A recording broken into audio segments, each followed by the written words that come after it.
dia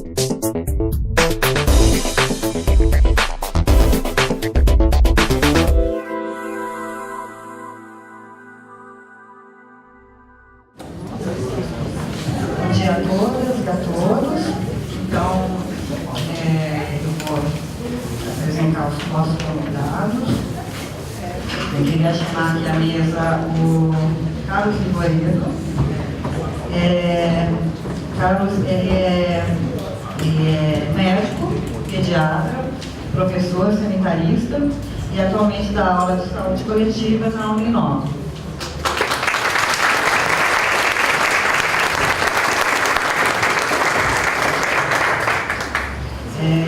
Ramon Nunes Melo. O Ramon é poeta e ativista em direitos humanos da UFRJ e é formado pela UFRJ.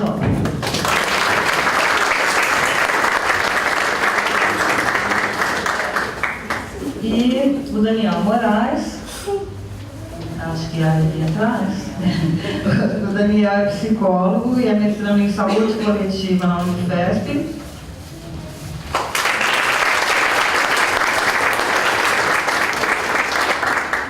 Então, só para falar, pode sentar, gente.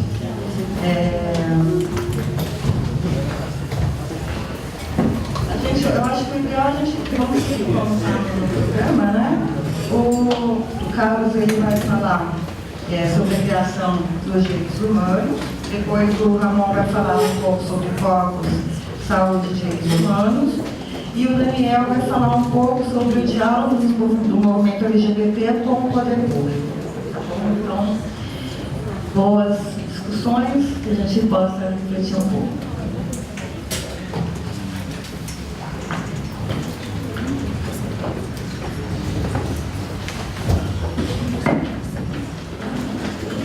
Acho que eu sou que estava tentando levar isso para Bom dia a todos, a todas. E as todinhas, porque tinha uma todinha ali, tinha uma menina. Primeiro, eu agradecer muito o convite que vocês fizeram. Fico meio até lisonjeado com isso, né? Porque um médico, o que o médico está fazendo aqui, né? Uma coisa como essa, né? Mas eu sempre fui um médico esquisito, né? Sempre me preocupei com essas outras coisas para além da clínica e da tecnologia médica, né? O tema que me foi proposto tem a ver com um interesse meu desde muito cedo, né? A propósito do homem e da humanidade, né? Então, que em um certo momento da vida achava que existia, que essa categoria da humanidade ela era pertinente, né? Hoje ela já é meio que complicada para mim pensar e admitir. O tema da criação dos direitos humanos, eu hoje acho que numa perspectiva um pouco menos otimista, poderia até se chamar de nascimento e a morte dos direitos humanos. Porque a cada momento, né, todo o trajeto do nascimento, da criação e do desenvolvimento dessa noção passa por momentos de execução, né, de morte. Mas a gente vai ver que não é tão simples assim, também não é tão pessimista dessa maneira. Vamos lá para trás, para a Grécia e a mitologia grega, em que existia a irmã de Prometeu, Pandora. Ela carregava um vaso, e o vaso tinha dentro dele guardados os males, que depois, na tradição cristã, começou a chamar de demônios. Mas não eram os males, né? Só que, quando ela abria o vaso e liberava os males, havia uma figura lá dentro, escondida, no fundo do vaso, que também estava pronta para sair. Essa figura nada mais é do que a esperança. E eu acho que é com essa palavra que a gente pode começar a conversar sobre os direitos humanos. Eu gostaria de começar a minha intervenção, tentando situar o tema conforme eu entendo, né, à luz da história, que é uma história para mim possível. Né? Primeiramente, algumas questões, né, a propósito do tema. Né? Afinal de contas, o que são direitos? Direitos, na nossa linguagem, é uma palavra polissêmica. Né? Nesse sentido, direitos, o que nós estamos utilizando aqui, os direitos têm o significado da realização e concretização do desejo. Eu ter direito de cumprir com um desejo ou com alguns desejos. Obviamente que não de uma maneira autocrática, né, de cumprir com os desejos sem levar em conta mais nada. Né? Mas esse sentido existe. Há outros. Né? Então, afinal de contas, que direitos são esses? Depois, que foco, quais foram as condições de possibilidade que a história nos mostra na gênese da noção de direitos humanos. Uma terceira questão, como se deu no tempo e no espaço, mesmo porque não estamos lidando com esta coisa homogênea chamada humanidade, né? Estamos lidando como isto aconteceu no Ocidente. No Oriente não foi bem assim. Né? Como se deu então no tempo e no espaço a emergência de um discurso articulado em torno dos direitos humanos. Quais as implicações da aproximação da noção de direitos humanos para nós humanos? Bom, eu iniciar com uma outra questão, e aí mais de respeito ao escopo da história. Né? Então, para mim, que seria, para que serve, para que serviria a história? Né? Para além do lugar comum de reconhecer fatos e condições do passado, para a partir deles compreender como algo evoluiu e traçar outros percursos de posse do conhecimento adquirido, eu penso que a história se presta a reconhecer o caráter processual que a aventura humana nos apresenta. Aí eu sou heraclitiano. Tudo é processo. E a história é o processo. Reconhecer também que os acontecimentos do passado se deram no seu tempo próprio. E isso implica que os acontecimentos do passado, se dando no seu tempo, não podem ser julgados. Eles podem ser reconhecidos, mas julgados jamais. Não podemos pensar no passado com valores do presente, mas reconhecer no presente elementos que foram forjados nas circunstâncias de outro tempo e que se repetem na realidade atual. Está sendo claro? Pelo menos isso. Assim sendo, e no caso dos direitos humanos, tentar perceber como se engendram as condições de possibilidade no tempo para a emergência do discurso atual sobre tais direitos. Na nossa sociedade, eu costumo dizer que tudo começa no mesmo lugar. Nós somos vítimas, né, da antiguidade grega clássica. Diria que da Grécia Antiga se forjou a desgraça e a glória da nossa civilização.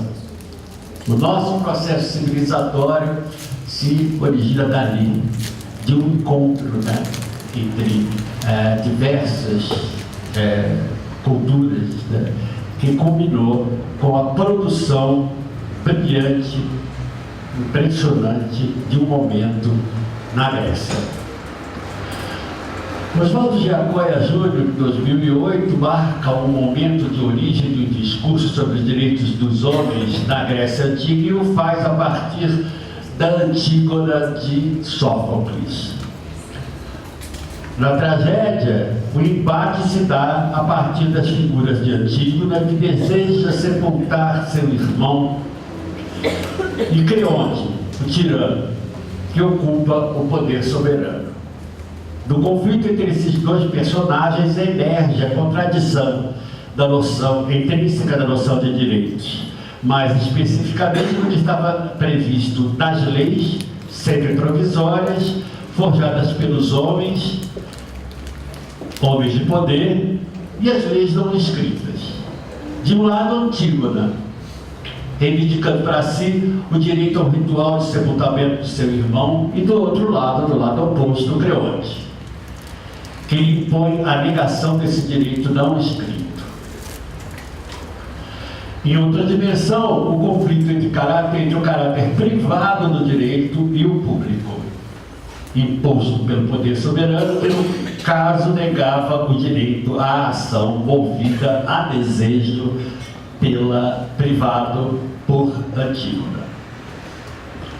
Muito bem, o que se instala, né? Uma primeira característica dessa noção, né? Uma noção que é, por si só, detentora de conflito. Séculos depois, no século XVII, o mundo ocidental experimenta uma reviravolta radical, que Christopher Hill qualificou de um mundo de ponta cabeça. As ideias e as possibilidades explicativas dos fenômenos humanos, assim como o próprio homem, tornam-se objeto de reflexão movida à racionalidade, e os direitos naturais reivindicados, no caso, por Antígona, assumem a forma do discurso dos direitos humanos, numa tentativa de aproximação entre as duas dimensões dos direitos dos homens, do direito de todos os humanos, tão somente pelo fato de serem humanos. Direitos, portanto, considerados direitos naturais. Encarado como discurso, faz-se necessário refletir um pouco sobre o que seria esse discurso. Há que pensar no próprio discurso como prática, não como um fenômeno alheio às condições concretas nas quais ele surge. O discurso, portanto, é uma prática, né? E eu vou recorrer aqui à figura do Michel Foucault, né? Ele que fala sobre o discurso desta forma, o discurso como uma prática discursiva, não como algo que é forjado e cairia como a ação provocada pela vara de condão da fada madrinha que vai lá e diz: ponha-se o discurso. Ele é uma construção, uma prática. E como prática, tem objetos, tem meios e tem fins. Então, Michel Foucault, a propósito do que vem a ser a formação de um discurso, quando ele nos diz, ele fala sobre isso, dizendo: em toda a sociedade, a produção de discurso é ao mesmo tempo controlada, selecionada, organizada por certo número de procedimentos que têm como função conjurar seus poderes e perigos, dominar seu acontecimento aleatório e esquivar sua pesada e temível materialidade. Ou seja, o discurso dos direitos humanos, ele surge e ele vai se metamorfoseando segundo as condições concretas em que as sociedades engendram. Condições concretas de vida. A produção do discurso em todas as sociedades se mostra disciplinada, enquadrada por procedimentos. Na nossa sociedade, procedimentos de afirmação, mas também de exclusão. Seja por interdição, pela circunstância na qual o discurso aparece, seja pelo direito do sujeito que fala. Ou seja, sobre o que ela fala, em que tempo fala, em que espaço fala e quem profere o discurso. E é isso que esse negócio que eu faço.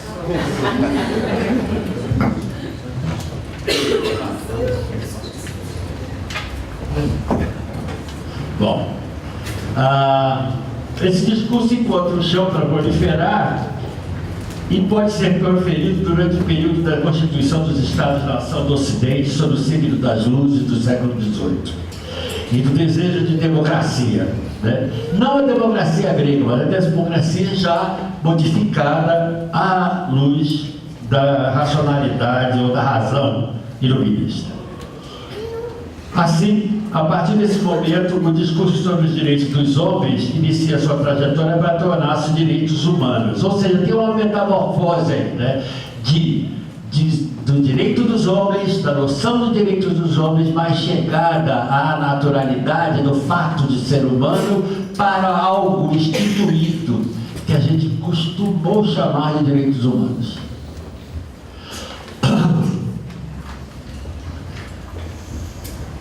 Ou seja, daquilo que se fala no momento da aventura humana, na qual a razão se afirma na negação de tudo que não lhe é familiar ou desrazão.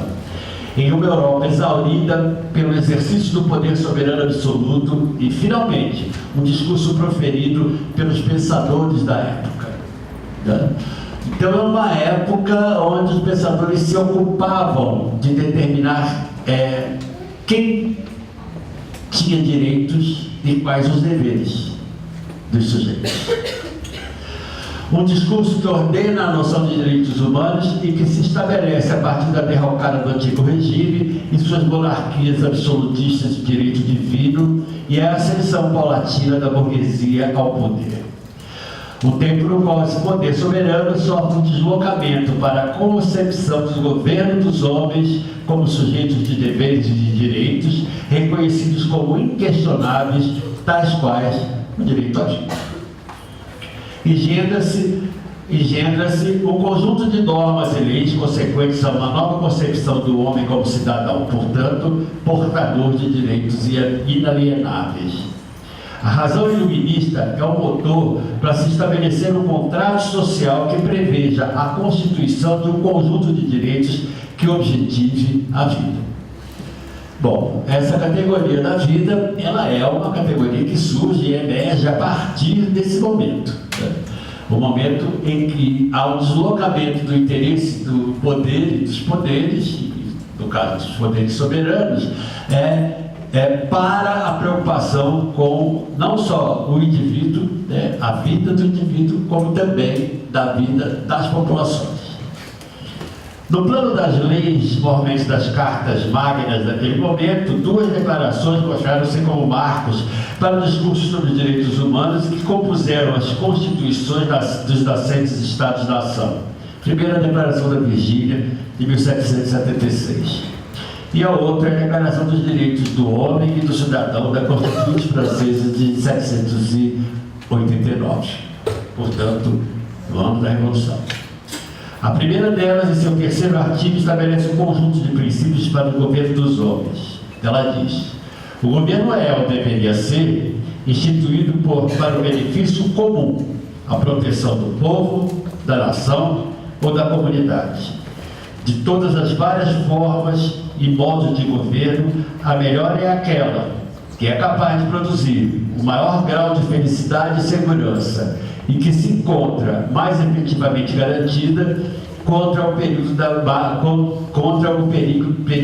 da máquina administrativa ou da má administração, e que onde quer que qualquer governo seja considerado inadequado ou contrário a esses propósitos, a maioria da comunidade tem um indubitável, inalienável e irrevogável direito de o reformar, alterar ou abolir, do modo que seja considerado melhor, conducente ao bem-estar público.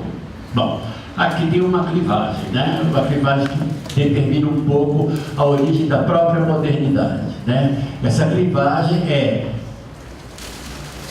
uma diferenciação entre o soberano antigo, herdeiro da Idade Média, que era o rei bom, para o rei eficiente, o rei que administra bem o bem comum, né?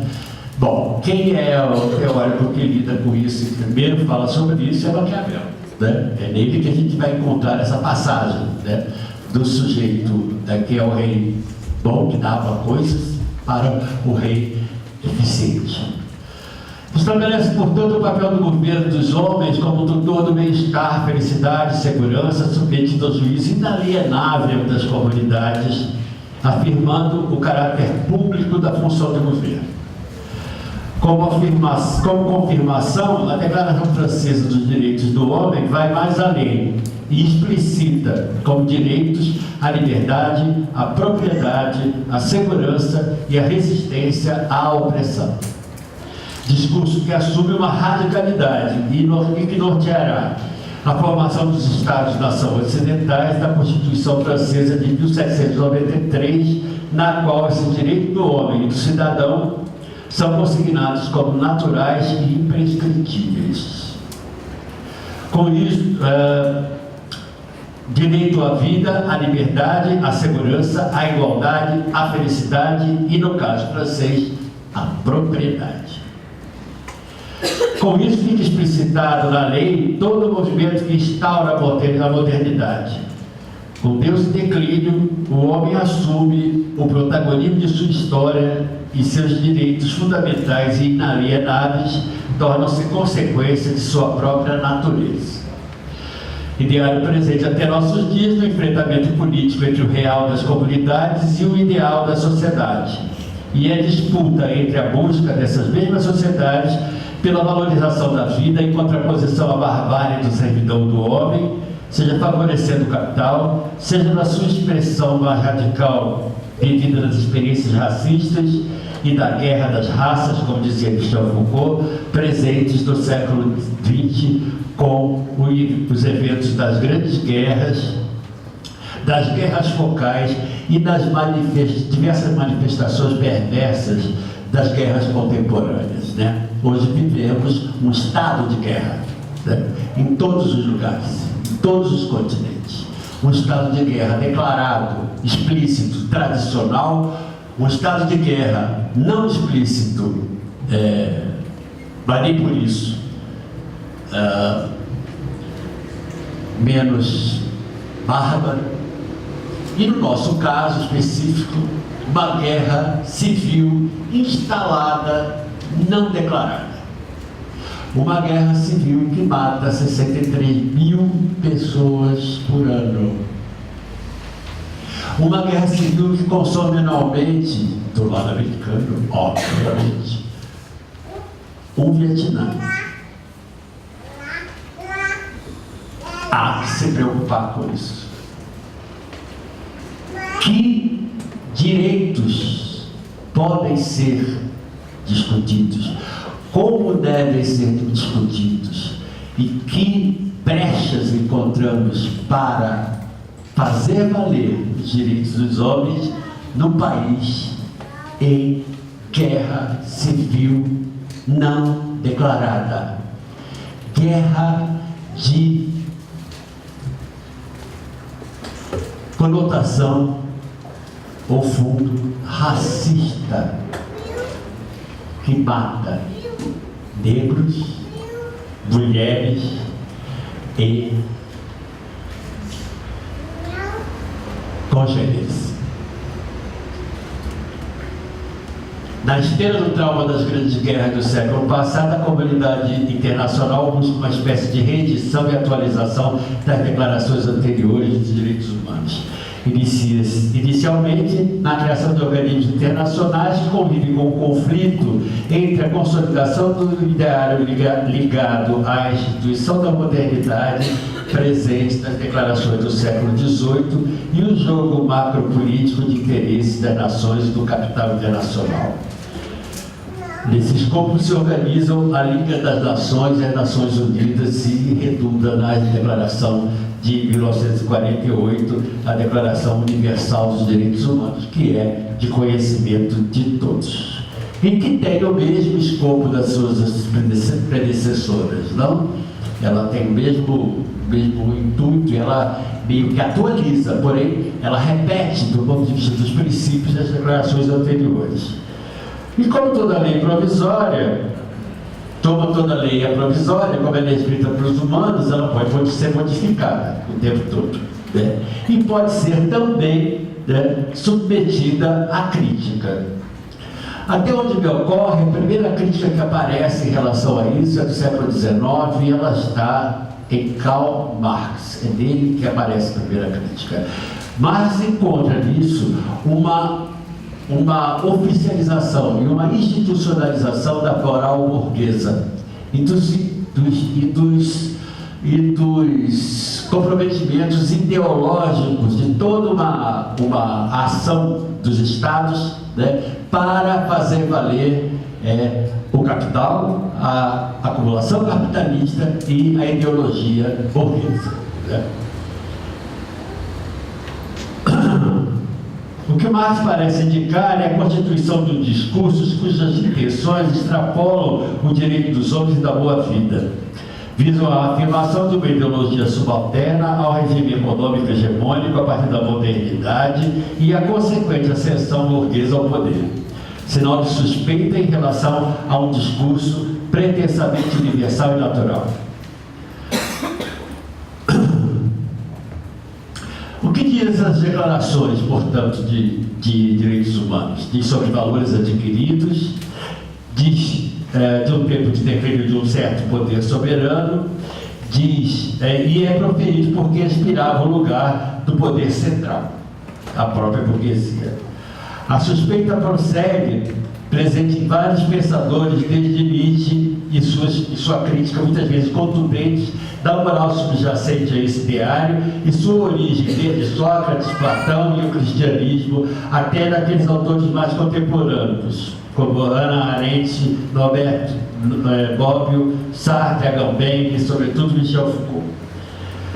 Uma das categorias que Foucault utiliza para lidar com essa questão é a categoria do poder. Ela é central aos seus estudos entre a fase arqueológica e genealógica. E o poder, para ele, extrapola a visão robesiana do Leviatã. Para ele, o poder não deve ser analisado como um lugar de onde emanaria suas determinações. O poder é algo que circula, algo que se faz presente em toda e qualquer ação do pensamento humano. Com essa compreensão, o poder se dilui em micropoderes presentes em tudo e em todos. Diz Foucault, o poder é um conjunto de mecanismos e de procedimentos das relações entre a soberania e os homens. O que se percebe na história, a maneira Foucaultiana, é um deslocamento, sobretudo do século XVIII, do investimento das práticas governamentais, da multiplicidade de indivíduos a governar, para a noção de população como categoria demográfica, econômica e política. Deslocamento que redireciona os dispositivos de governo para a regulação dos fenômenos da vida. A partir daí, as raças, nascimento, a morte, casamento, relações humanas e sexualidade, adoecimento, cura, tudo passa pelo crivo que se denominou de biopolítica. Foucault vai definir a biopolítica como a maneira pela qual se tentou, desde o século XVIII, racionalizar os problemas propostos à prática governamental pelos fenômenos próprios ao conjunto de seres vivos constituídos em população. A serviço da reprodução capitalista e da hegemonia da moral burguesa, o esforço dessa governamentalidade se estabelece através de técnicas de reprodução disciplinar dos corpos individuais, para a regulação previdenciária de controle global dos processos vitais das populações, pela extensão do controle das populações, pelo aprofundamento da disciplina através da introjeção de dispositivos disciplinares em cada indivíduo. São, portanto, estratégias e dispositivos adotados, inúmeros eles, muitos deles ainda presentes no nosso cotidiano. Incalculável número de vezes em que se recorre ao agendamento de figuras que são retiradas de seu papel tradicional na vida das comunidades para transformá-las em categorias a serem combatidas ou banidas, tais quais o doente mental, instituído a partir da apropriação do louco pela medicina sob os auspícios do Estado, o indivíduo a corrigir, os monstros humanos, o onanista e outras figuras. Aqui parece necessário pensarmos um pouco em qual sujeito esse complexo se dirige. Na verdade, esse sujeito ao qual esse complexo se dirige é o sujeito humano na sua versão mais crua, ou seja, natural, ao sujeito do desejo. E é sobre esse sujeito que essas estratégias de dispositivos estariam destinadas a tolir, a constituir corpos, sejam eles individuais ou corpos populacionais, dóceis, úteis, numa economia do corpo entendido como algo a ser controlado e disciplinado.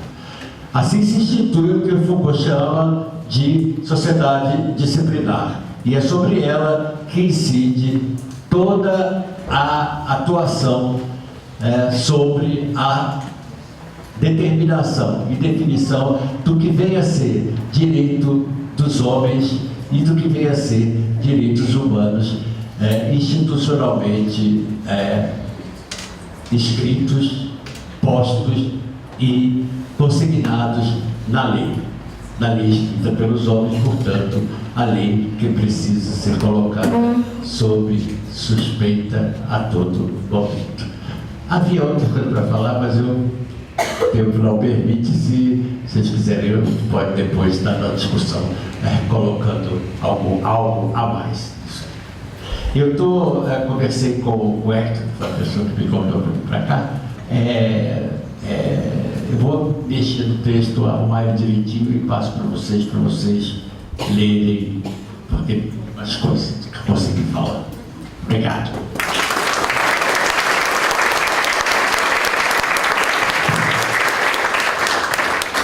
A fala acaba sendo bem rapidinha, né? Tem muita coisa, o conteúdo é muito grande. Mas depois a gente tenta aproveitar o máximo possível nas discussões. Tá bom? Então vamos lá. O Ramon, sua fala. Bom dia. Muito obrigado pelo convite. Queria agradecer a Simone Magalhães e a Priscila Aquino pelo convite. Fico muito feliz de estar aqui hoje. Eu trabalho com literatura, com poesia, e eu acredito muito numa fala do Antônio Cândido, que ele acredita na literatura como um direito humano, que a gente é capaz de transformar a vida também através da literatura, através da fábula, da ficção, e criar novas realidades, novos imaginários. Assim. É muito difícil dentro de uma realidade que nenhum direito básico muitas vezes a gente tem, então isso acaba sendo até uma utopia. E eu comecei a trabalhar com direito humano a partir do momento que eu peguei um diagnóstico soropositivo e resolvi abrir isso publicamente. Isso foi em 2012, o diagnóstico. Em 2015, após elaborar essa questão internamente, eu resolvi abrir publicamente, porque eu entendo que é falando sobre as questões que a gente consegue mudar esse discurso, né? Que é essa construção desse discurso sobre o HIV e AIDS no Brasil hoje. Dentro da realidade política que a gente vive hoje, a gente tem vindo num processo infeliz de destruição das políticas públicas de saúde, com, por exemplo, a PEC do teto, dos gastos públicos. Isso vem acontecendo também, principalmente no setor da saúde, né? Com a demanda de uma destruição do SUS, que acaba afetando diretamente a questão das políticas públicas de HIV e AIDS. Então, o que a gente tem hoje como quadro no Brasil é que 800 mil pessoas, até um pouco mais aproximadamente, vivem com HIV e AIDS. Ou seja, fazem uso de medicamentos e têm uma vida saudável dentro de todas as questões que exigem, né?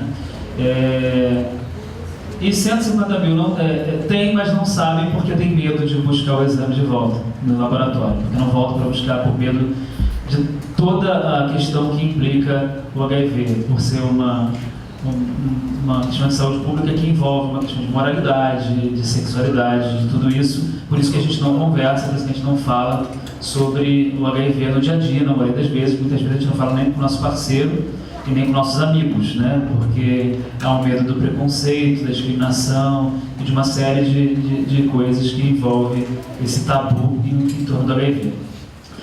Quando eu abri a questão do HIV publicamente, eu entendo pessoalmente que a linguagem é o verdadeiro vírus, que a forma como a gente comunica é a forma como a gente transforma a realidade. E eu acredito que a literatura pode ser uma aliada, ainda que muito tímida, mas acho que a poesia pode nesse sentido. Então eu fiz uma provocação aos poetas que eu conheço. Então eu coloquei na rede que eu estava organizando uma antologia de poemas sobre HIV e AIDS e convocava eles a escrever uma poesia, um poema sobre a questão independente da sorologia da pessoa. Não me interessava se a pessoa é positiva, negativa ou sobre interrogativa, como a gente fala das pessoas que nunca fizeram exame ou têm medo de fazer. Então eu recebi um retorno muito feliz assim, dos poetas. Assim. Eu recebi cerca de 106 poemas de poetas de diferentes gerações, diferentes idades, diferentes gêneros, diferentes idades e ao longo de um ano. Então, e tem poetas mais velhos, poetas consagrados, poetas da Academia Brasileira de Letras, poetas jovens que estão publicando o primeiro livro, poetas sem livro publicado. Então a ideia foi fazer um recorte, entendendo que com a introdução da medicação antirretroviral, há uma modificação do discurso do HIV. Porque embora a visão hoje em dia ainda seja uma visão dos anos 80, né, a gente ainda olha o HIV e a AIDS como sinônimo de pânico, de medo, de morte. Ainda infelizmente, ainda há um grupo social que é mais atingido e que é sinônimo de morte. Infelizmente, no Brasil, a população que mais morre é a mais vulnerável, pobres e negros. E isso é uma denúncia, inclusive, feita pelos ativistas de HIV e AIDS. Tem uma grande ativista aqui em São Paulo, chamada Micaela Cirino, para quem não conhece. Ela é uma ativista de HIV e AIDS, que ela nasceu com HIV, a mãe dela morreu de AIDS, é uma mulher negra, e ela faz uma performance, inclusive, com o corpo nu, andando, escrito AIDS nas costas, e denunciando esse genocídio que eles chamam, né? Esse genocídio da população negra, porque uma vez que você não permite o acesso à medicação ou à informação sobre a questão do HIV/AIDS, isso se torna uma questão que gera a morte, porque se a pessoa tem medo de ir no posto buscar uma medicação, ou de falar, ou de se tratar, vai vir a morrer, e vai deixar de ser um quadro de HIV e vai virar um quadro de AIDS, né? Para quem não sabe, há a diferença entre HIV e AIDS. Eu sou uma pessoa que vive com HIV, então eu estou em tratamento, então quem não trata pode adoecer, tem a imunidade baixa, e aí gera a AIDS e a pessoa vem a falecer. E no Brasil hoje ainda há pessoas morrendo quem mais morre de AIDS são as mulheres negras. A mulher negra tem 2 vezes chances mais de morrer de AIDS do que uma mulher branca. E isso é muito triste num país em que grande parte da população é negra. Então, vou colocar nessa fala para dizer que a tentativa dentro do livro, quando eu fiz essa provocação pública sobre HIV e AIDS, é justamente para dizer que o HIV, embora tenha tratamento e esteja estabilizado, não é uma questão solucionada no Brasil. Uma vez que tem pessoas morrendo, não está solucionado. E uma vez que a gente não pode falar sobre gênero, sobre sexualidade, sobre ISTs nas escolas, então fica mais difícil. Então eu acredito, e muitas das pessoas que militam dentro da questão também, que o aumento da infecção de HIV/AIDS no Brasil acontece muitas vezes por causa dessas políticas de repressão ao diálogo, à fala, à informação, né? Embora no país a gente tenha sido, infelizmente eu acredito que não é mais, referência, né, das políticas públicas de HIV/AIDS, né? A gente tem um sistema que permite que a pessoa não precise comprar a medicação, né? Então ela faz o exame, vai no posto, A gente tem a Fiocruz, que é uma grande instituição de referência de HIV/AIDS no Brasil, mas se você for, por exemplo, num posto de saúde, na Zona Sul do Rio de Janeiro, que é um lugar privilegiado, vai estar faltando medicação. Eles falam, a medicação não foi distribuída corretamente. Aí a pessoa tem que esperar até chegar uma medicação. Isso está acontecendo em 2018 no Brasil. E é fato, né? Se falta na Zona Sul do Rio, falta no Piauí, falta na periferia, falta nos lugares que têm menos acesso. Então isso vem sido denunciado pela ABIA, que é a Associação Brasileira Interdisciplinar de AIDS, que fica no Rio de Janeiro, que faz pesquisa em torno do HIV/AIDS e também estuda a questão das políticas públicas, que é uma instituição que foi fundada pelo Betinho, pelo Herbert Daniel e outras pessoas, mas são as pessoas mais de nome que pensaram a questão. Dentro disso, fiz essa provocação para que pudesse tentar ver a história do HIV/AIDS, não somente pelos dados médicos e estatísticos, mas também pela questão de quem lida com o HIV, não somente quem está soropositivo, mas quem está soronegativo. Porque quem está soronegativo ou transou, ou conhece alguém que está soropositivo, ou conhece alguém que morreu de AIDS. Provavelmente todo mundo já transou com alguém que está soropositivo, só que a pessoa que transou não deve ter te dito, porque as pessoas têm direito à privacidade em relação ao diagnóstico, né? Isso é inclusive na Constituição, né? Então é um direito ao sigilo. Mas é uma questão de saúde pública e um flagelo da humanidade, né? Somente do Brasil, a humanidade vive com essa questão. E o que você pode ver nos poemas, eu gostaria em seguida de ler alguns poemas que falam da questão, que o discurso de HIV/AIDS vem se modificando sim com a introdução da medicação antirretroviral. Isso não significa que está resolvido, mas significa que há uma evolução no discurso, que há uma modificação. Então, você pode notar que, por exemplo, há um discurso que trata dos corpos, justamente porque fala de uma infecção, de um vírus que lida diretamente com a falência da imunidade. Então, os poemas falam dos corpos como os corpos lidam com os remédios, como que esses remédios interferem nesse corpo, como que o corpo lida com esse controle da medicação na sua vida, como sua vida passa a ser pautada por um relógio da medicina, né? Tem que tomar em tal horário, tudo isso. Também um discurso que fala do tempo, principalmente do tempo, da efemeridade da vida, do tempo de relação com o outro.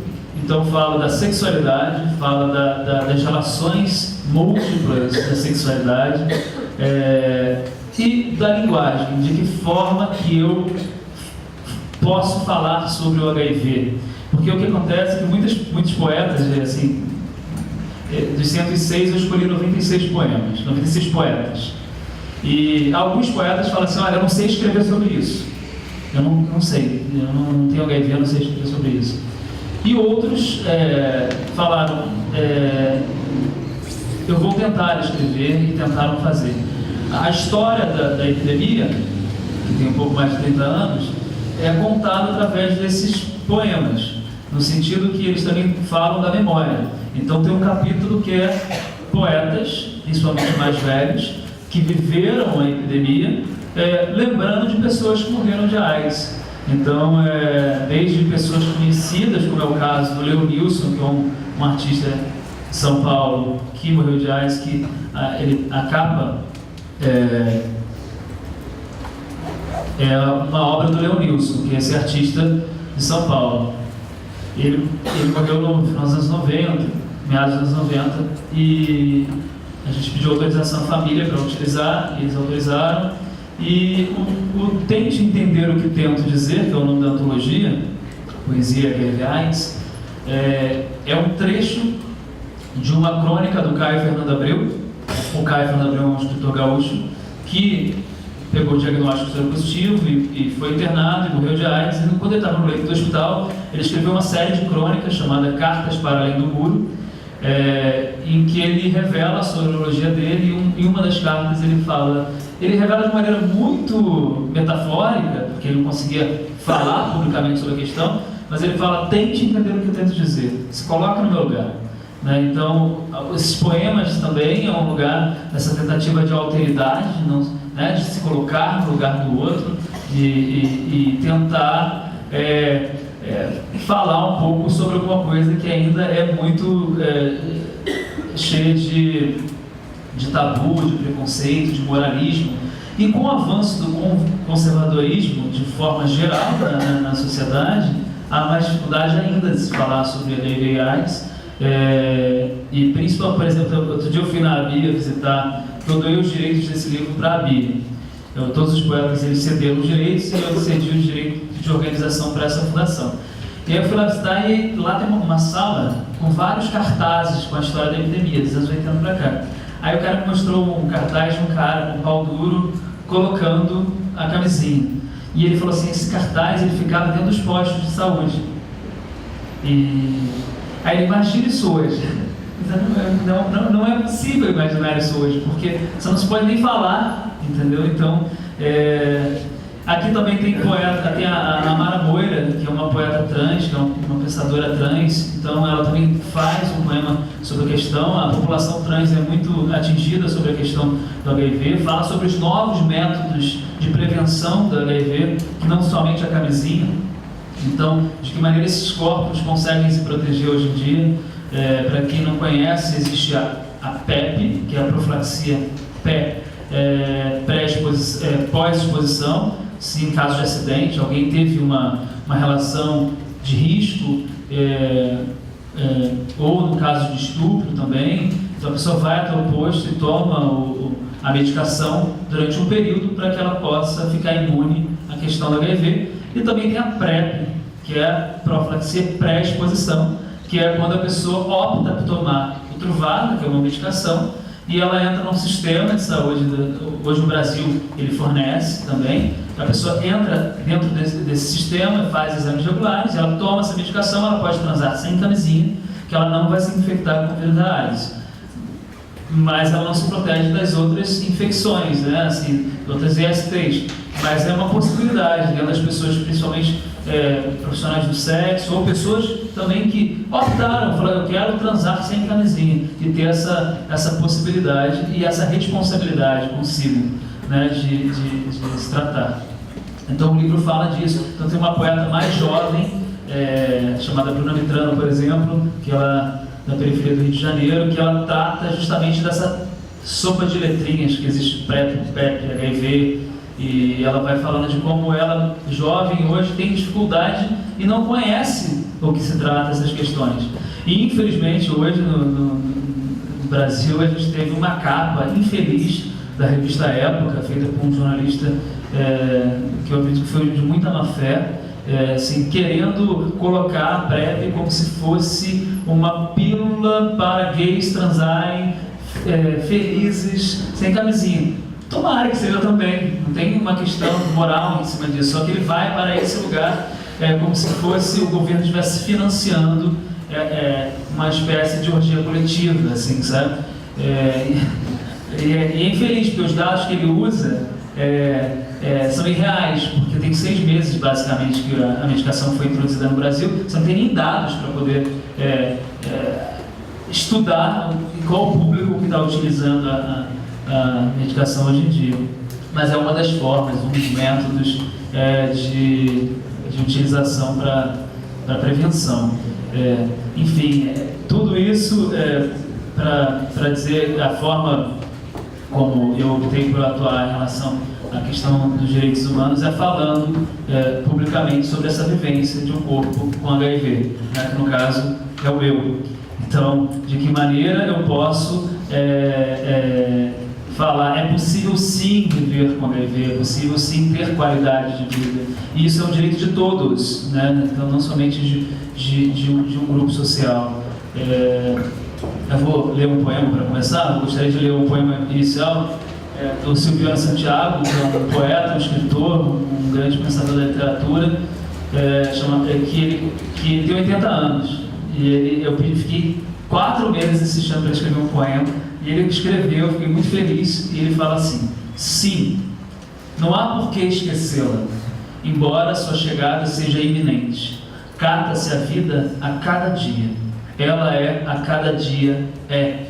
Não me sacrifico, inquieto-me, sorrio como empalideci na tarde que soube de supetão de sua chegada iminente. Às vezes me deito de costas para o teto do quarto, braços estendidos transbordam a largura da cama, abrem o corpo em cruz, aguardo a iminência, como se ela acontecesse já. Observam-me, sou eu não sendo eu, tenho sido sem ter sido, tento ser sem ter sido. Somos todos? Não somos todos? Tudo saber e nada conhecer. Em céu de brigadeiro, o avião do corpo se desgovernou no átomo de segundo. Felicidade. Pergunto à vida se ainda faz sentido. Se ainda faz sentido lhe emprestar sentido. Ela me responde que sim. Silviano Santiago. E eu vou ler um outro em seguida, que é do Chacal, que é um poeta lá do Rio de Janeiro, que é um poeta da literatura marginal, que tem aproximadamente 70 anos. Ele fala: escrevo com todas as letras. Eu quero o amor livre para o que der e vier. Eu quero você fora do armário, da caixinha, do quadrado. Só me interessa o que vem do outro. Toco com todas as teclas, pinto com todas as cores. Não quero mais do mesmo. Eu quero mesmo o outro. O outro. Pablo Sabino. Síndrome da humana deficiência adquirida. O que precisa ser combatido é a mancha feia da ignorância, tingindo a palavra intolerância. Não existe nada pior em ação. A grande síndrome da deficiência adquirida é a desinformação. O que precisa ser banido, o efeito gerado e causado pelo preconceito que insiste em mostrar a cara dura contra o amor. A verdadeira cura para todo e qualquer mal-estar, a grande síndrome da deficiência adquirida, é o ódio doado na sala de estar. Letícia Brito. Tente entender.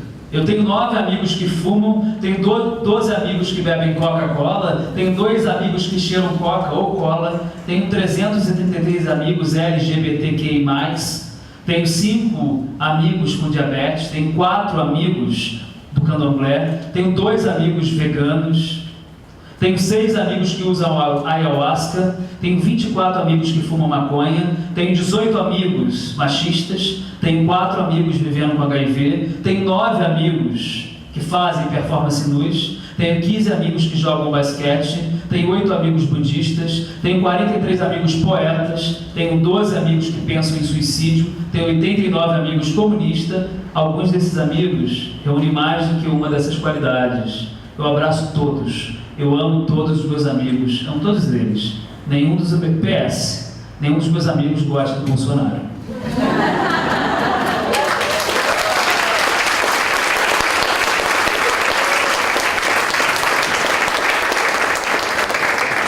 Achar mais um poema aqui.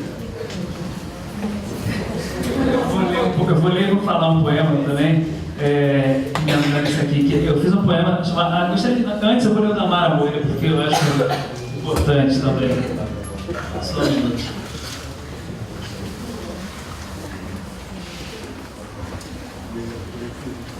Vou achar aqui. Foi esse ano, foi lançado esse ano.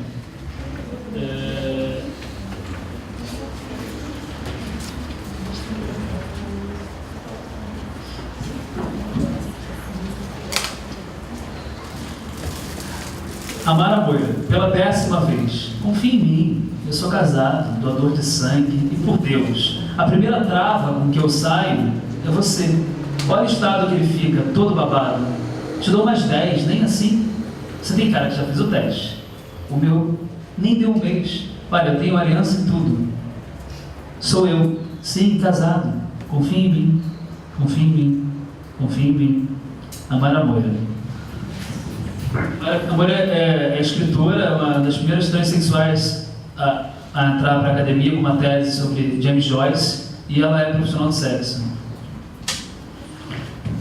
Ato de Fé. Eu fiz esse poema aqui, que é uma história conhecida, que é a história da Gisberta, que é uma transexual brasileira que vive em Portugal, e ela foi assassinada por 14 jovens católicos que resolveram espancar ela durante 3 dias, depois jogar ela no fundo de um poço. Ela era soropositiva, e ela ficou lá agonizando até que encontraram, e o governo resolveu processar os rapazes. Eles foram processados e a juíza decidiu, se tratou de um afogamento. A Betânia, inclusive, fez uma música chamada Balada da Gisberta. Acto de Fé. 22 de fevereiro de 2006. Na cidade do Porto, Gisberta Salce Júnior. 45 anos, mulher transexual, soropositiva. Torturada por 3 dias, pedradas, pauladas, chutes, sexualmente torturada, corpo dilacerado, queimado com cigarros e jogada em 15 metros de agonia, afogou-se na violência e no preconceito, em nome do Pai, do Filho e do Espírito Santo, de 14 jovens católicos, no fundo do poço, no fundo do poço, no fundo, no fundo do poço, no fundo, no fundo do poço, no fundo, sem fim. Invadir o corpo do mundo, aceitar o caos, atuar no esvaziamento das certezas. Não copie e colhe, se aproprie, recrie a realidade, use o seu imaginário, carta de euforia para o primeiro ato. Nem todo início é um prólogo. Acredite, você não é original. Certo apenas a pureza de um mito. A pressão não é simples, pratique saque, sequestro, captura de palavras, não comunique aos pais, toda palavra é órfã. Não existem palavras finais, toda palavra é começo. Pirata, capitão, buquineiro, promessa de geração, alô Ali, alô Gisberta, se vocês estivessem por aqui. Não escrever sobre, não escrever ou reproduzir o mestre. Produzir, escrever, produzir. Produzir, escrever, produzir. Eu estou em suas palavras. Não chame o nome em vão. Salte a pedra no caminho e seja atravessado pelos poetas que lê. Aniquile todas as referências, um coletivo de enumerações. Faça a literatura e pense no tempo. Em nosso tempo. Tempo, tempo, tempo, tempo, tempo, tempo. Silêncios incorporados na escrita. Esquecimento como aprendizado da escritura. Invasão pela palavra. Esse poema não tem fim. É um meio. É um meio. Corpo é texto. Corpo é texto. Corpo é texto. Corpo é texto. Semelhantes que curam semelhantes. Semelhantes que curam semelhantes. Semelhantes que curam semelhantes. Semelhantes que curam semelhantes. Semelhantes que curam semelhantes. Que curam. Que curam. Que curam. Muito obrigado.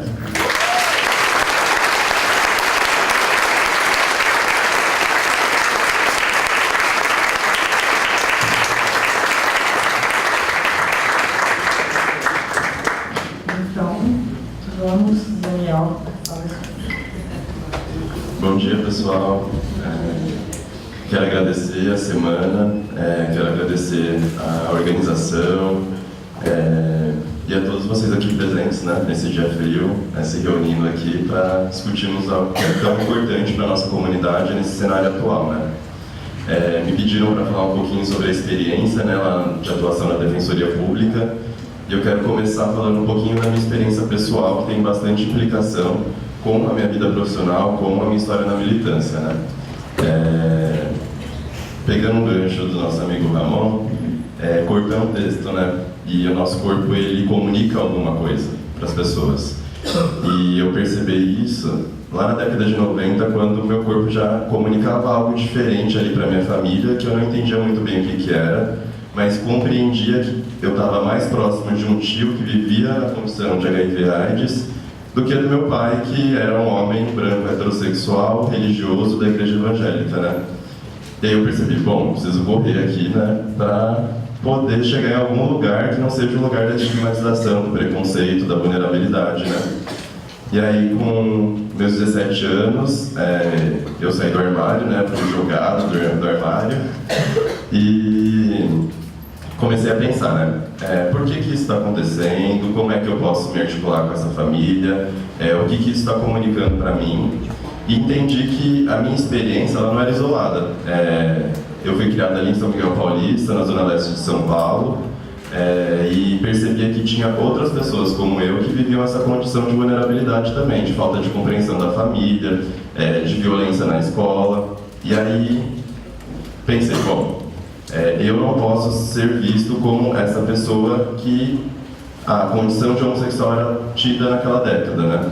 Então eu pensei, vou estudar, vou mudar essa realidade e vou tentar algo diferente para ser visto de alguma forma diferente, né? Então, vindo de família pobre, a oportunidade que eu tive foi realizar o Enem, entrei na faculdade pelo ProUni, e quando eu entrei na universidade, estava lá na Universidade Presbiteriana Mackenzie, e entrei no ano em que eles estavam especulando sobre a possibilidade de utilizar o Enem como forma de entrada, como forma facultativa do vestibular. E aí teve manifestações muito intensas, né, ali na Consolação dos estudantes do Mackenzie, falando que isso iria desqualificar a universidade, que isso rebaixaria, né, a imagem daquele espaço. E eu pensei, nossa, como assim, gente? Mas as nossas notas são as melhores. E aí pensei, preciso de um espaço para conseguir me comunicar, né? Mas aqui não está dando, onde é que eu vou? E daí, circulando ali no entorno da República, eu encontrei um centro de referência da diversidade, que é um espaço de convivência para a população LGBT, profissionais do sexo e pessoas vivendo em condição de rua. E comecei a fazer parte de lá como usuário. E aí conheci algumas pessoas e quem me atendeu, quem fez a minha ficha, foi a Thaís Azevedo, que é uma travesti de 66 anos, negra, da periferia de São Paulo, que foi uma das minhas principais referências de entrada na militância, né? Quando eu cheguei, ela já falou, você sabia que teve muita coisa que aconteceu para você poder estar aqui fazendo essa ficha? E eu falei, como assim? Ela falou assim, você vai aprender, aos pouquinhos você vai vindo aqui, a gente vai conversando. E aí, quero começar relatando o que ela me disse, me contou lá da época da ditadura, como que era lá que ela fazia para sobreviver, né? Então ela vivia em São Paulo, no centro de São Paulo, e precisava se articular de uma forma bastante perigosa para poder sobreviver.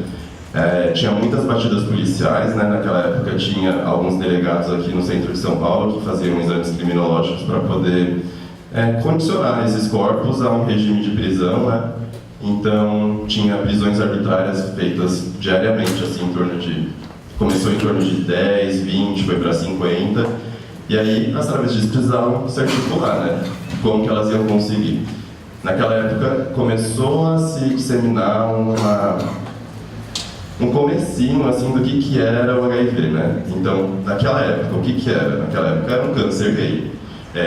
A sociedade como um todo, inclusive a sociedade médica científica, entendia esse câncer como algo que era exclusivamente relacionado aos corpos gays. E aí, a gente percebe que isso também é uma escolha política, né? Porque naquele determinado período já tinha uma manifestação significativa, um contingente grande de pessoas que estavam sendo abatidas por essa condição lá na África. Só que nos Estados Unidos se escolheu como pacientes era um homem homossexual que não era americano, porque não pode ser, né? Mas que pertencia a uma outra nacionalidade, enfim. E aí, a Thaís carregava também esse estigma de que ela possuía um câncer gay. E como que ela fazia para se proteger das batidas policiais, né? Que eram muito violentas e que muitas travestis sumiam nesse processo? Utilizava desse próprio estigma, né? Uma vez, um estigma que a violentava começou a ser usado como uma forma de resistência em relação às batidas policiais. Então, elas se cortavam quando eram levadas aos presídios, elas, enfim, faziam uma série de intervenções no próprio corpo para ameaçar contaminar esses policiais. E dessa forma, elas garantiam minimamente um pouco de sobrevivência, né?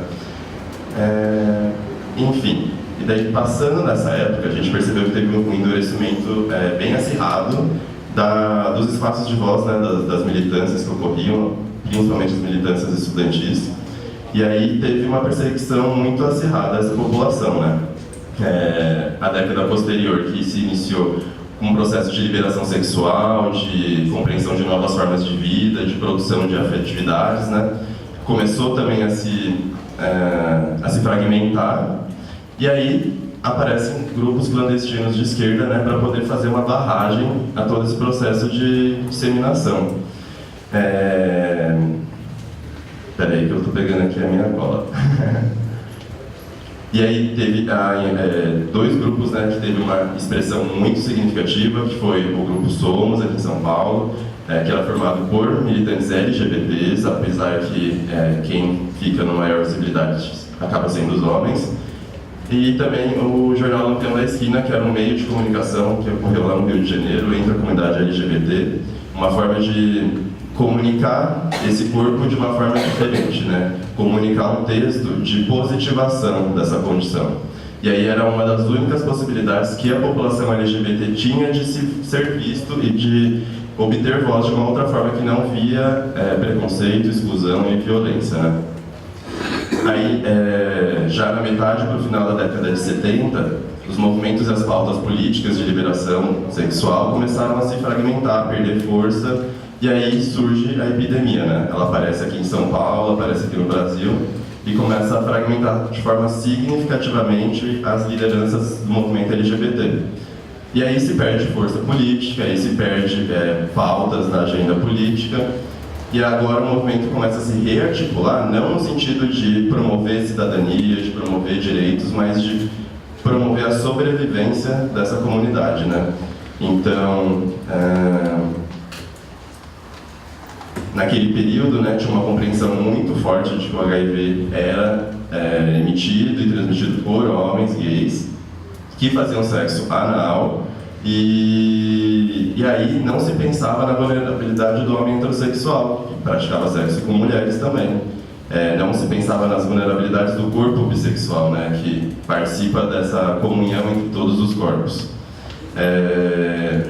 E aí, nessa época, não se entendia nada sobre o vírus. As pessoas morriam assim de forma muito triste mesmo. Os profissionais eles não tinham nenhum tipo de orientação em como lidar, como chegar, como se aproximar. Eram orientados a vestir o máximo de roupas possíveis, luva, óculos, touca, para não entrar em contato com esse paciente.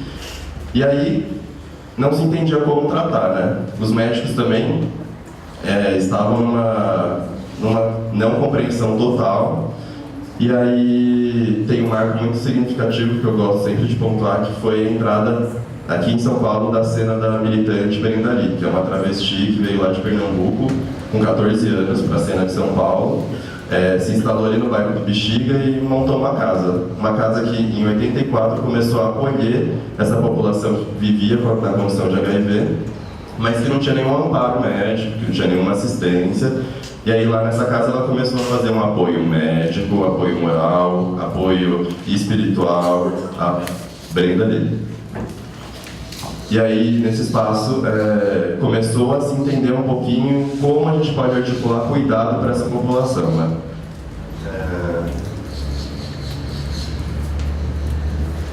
Aí, na década de 90 para 91, começou a mudar, né, a agenda do movimento como pauta saúde para a população que está morrendo.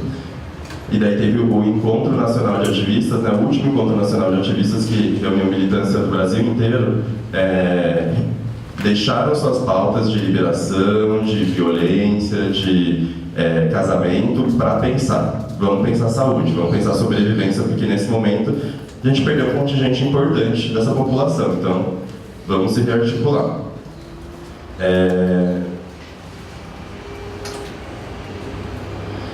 Daí, outro marco importante que a gente teve foi em 1995, com a criação da ABGLD, que é a maior associação para a diversidade aqui da América Latina, que reúne e conversa com vários outros movimentos LGBTs, e eles começaram a pautar, a nível federal, essa articulação. Então, se criou os conselhos, nesses conselhos eram tido, como é que a gente fala? As conferências, né?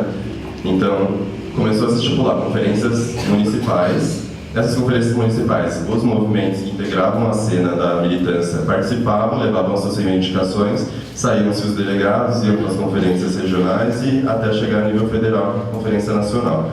Discutindo com o presidente Lula, saiu um projeto que foi o Programa Brasil Sem Homofobia, que contava com 55 ações organizadas em 11 eixos para pensar, né? direitos LGBTs, educação sexual nas escolas, capacitação de profissionais para a população, né, LGBT. E aí o movimento também pensou, a gente quer mais, né? Não é o suficiente só isso. A gente precisa pensar em ações não só dentro da Secretaria de Direitos Humanos, mas também a nível judiciário, a nível legislativo. E aí a gente teve a primeira... na verdade, teve o decreto, né, da nossa presidente Dilma, em 2016, sobre o uso do nome social em todas as instituições públicas, né? E a partir daí a gente começou a perceber um novo quadro, um novo diálogo com o poder público acerca das demandas do movimento, né?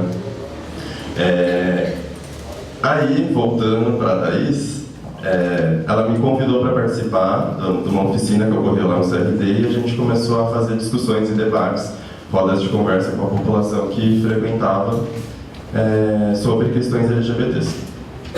Depois disso, eu comecei a atender na clínica. Eu sou psicólogo, né? Estudei psicologia, lá eu atendi na clínica e o meu primeiro caso na psicologia foi de uma mulher negra transexual, de 20 anos, jovem. Ela chegou na clínica por uma queixa de depressão. Aí eu comecei a pensar, por que depressão? O que está acontecendo com você? E ela trazia relatos de muita violência, de muita agressividade, desde o momento que ela saía da porta da casa dela, que ela morava junto com várias outras pessoas, então já ocorria o processo de violação dentro do lar. Aí a gente foi pensando nessas violações, pensando em como formas de enfrentamento, até que chegou numa situação limite, que ela trabalhava numa lanchonete, ela atendia o público, né? E um dia ela foi no banheiro feminino. Quando ela chegou no banheiro, ela foi retirada com muita agressividade pelo segurança e exposta para todo mundo que estava passando, e aí ela ficou bastante incomodada com isso. Foi uma situação muito importante. A gente tentou entender, né? Isso é psicológico, né? Ou isso já pertence a uma outra esfera? E se pertence a uma outra esfera, a gente precisa dialogar com quem, né? A gente precisa dialogar com o direito, a gente precisa dialogar com a garantia desses direitos, né? Então, nesse período eu também estagiava lá na Defensoria Pública, então atendi ela lá na Defensoria e a gente pensou em várias estratégias de enfrentamento dessa situação. O núcleo que eu atuava, né, que é o núcleo na época se chamava Núcleo de Combate à Discriminação, Racismo e Preconceito. Hoje ele está com outro nome, que é o Núcleo Especializado de Defesa e da Diversidade e da Igualdade Racial. E lá atende casos de violação de direitos humanos de cunho homofóbico, transfóbico, racista e intolerância religiosa.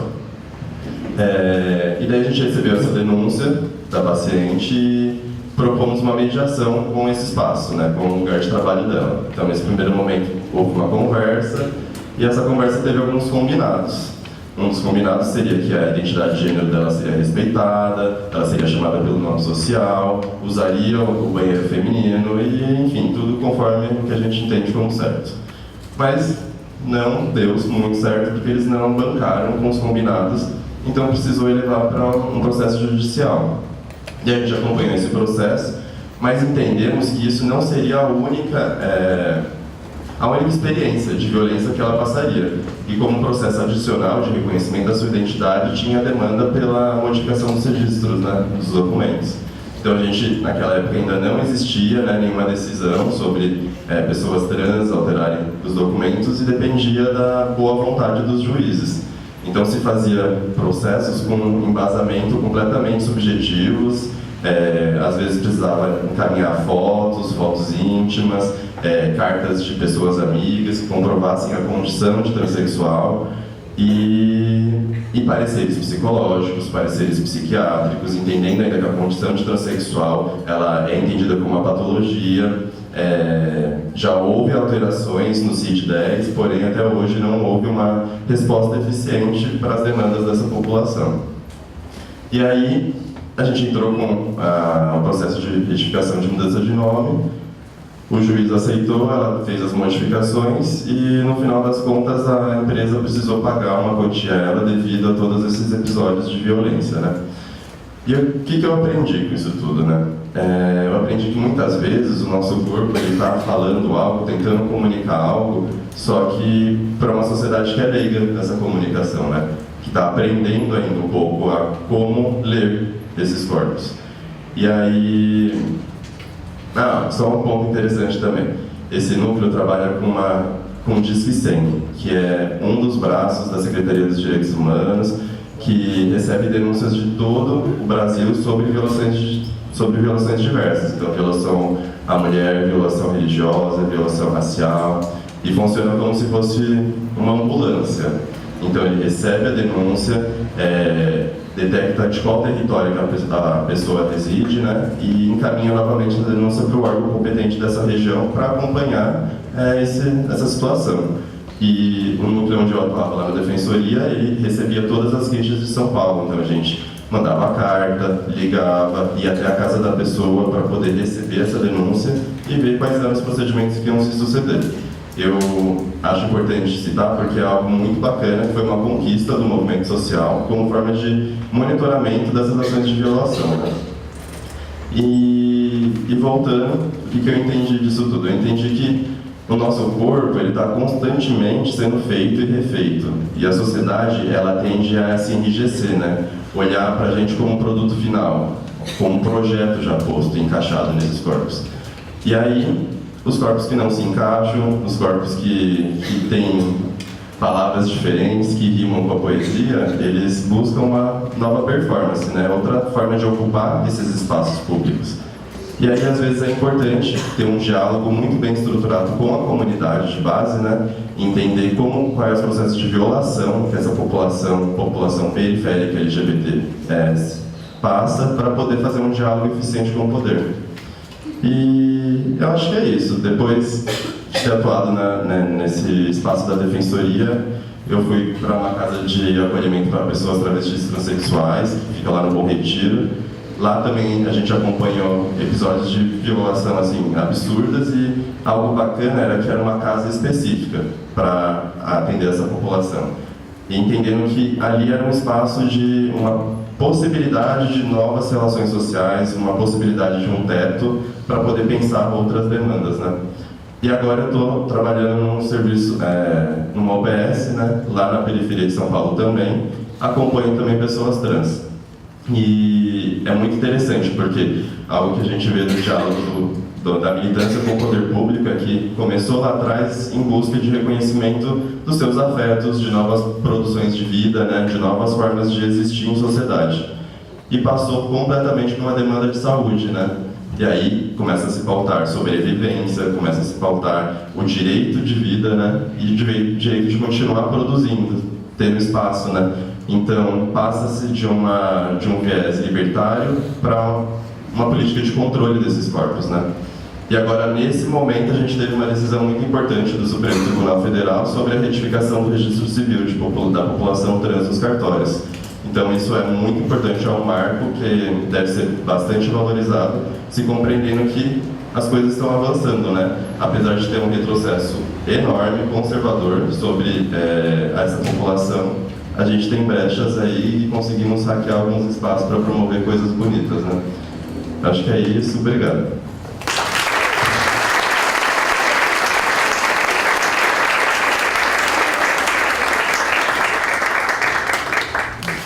Bom, gente, então eu acho que deve ter muita... Assim, os temas são muito interessantes, tem muito assunto. A gente vai fazer abrir aí para as perguntas. Vamos tentar fazer por inscrição, aí a gente pega cada bloco de 3, né, e aí a gente vai respondendo e vamos ver como que vai dando certo. Ok, aqui, Natália.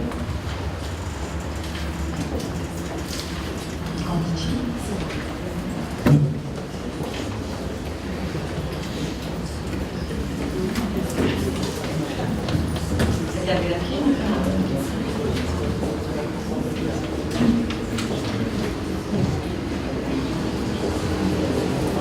Bom dia, obrigada, foi muito bom, parabéns. A gente está tendo aqui, a maioria de nós somos professores, ou técnicos, que a gente trabalha diretamente com os alunos, e a gente está tendo, pelo menos no nosso campus, mas eu imagino que deva ser um pouco mais geral, a questão de depressão, tentativas de suicídio entre a população, entre os alunos LGBT. E muitos com muita dificuldade de conversar com a família, enfim, eles uma população, um grupo vulnerável em relação à família, às vezes nem no campus. São bons alunos, estão bem adaptados, têm amigos, tal, mas na relação com a família isso tem aparecido como um problema. E aí eu queria perguntar um pouco de orientação, de opinião de vocês. Nesse momento em que a gente também, professora, a gente está se sentindo desamparado, vigiado, escola sem partido, fim da ideologia de gênero, que mediação vocês acham importante nesse momento, se a gente chama a família, porque a gente também hoje está com muito medo, né? Em alguns espaços. Então, fala um pouquinho disso, assim, dessa relação que a escola pode fazer e tal, para também, pensando também nas nossas limitações de poder, né, e de atribuição mesmo, né? Então, um pouco isso.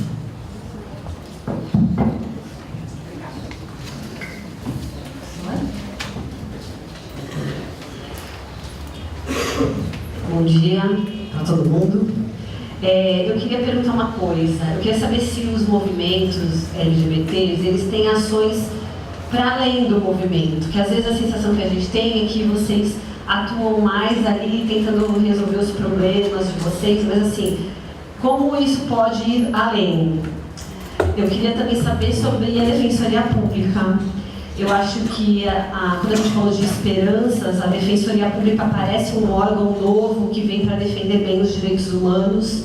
E eu queria saber a tua perspectiva de futuro para a Defensoria, no que você tem experiência. Ela vai cair no mesmo vício de outros órgãos do Judiciário, que se deixam levar por outras questões, ou você viu um pessoal novo, um órgão novo, que tem muito para contribuir com os direitos humanos?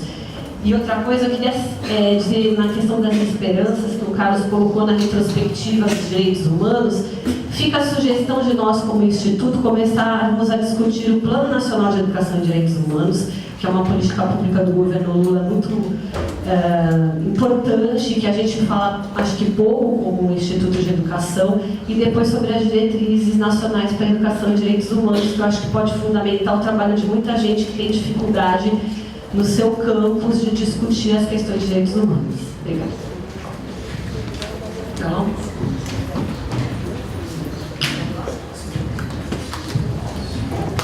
bom dia, salve a mesa, aos demais presentes. Meu nome é Ítalo, sou da UFMT. A minha pergunta é direcionada ao Ramon, mas também se expande também ao Carlos. E alguém, se quiser debater sobre isso também.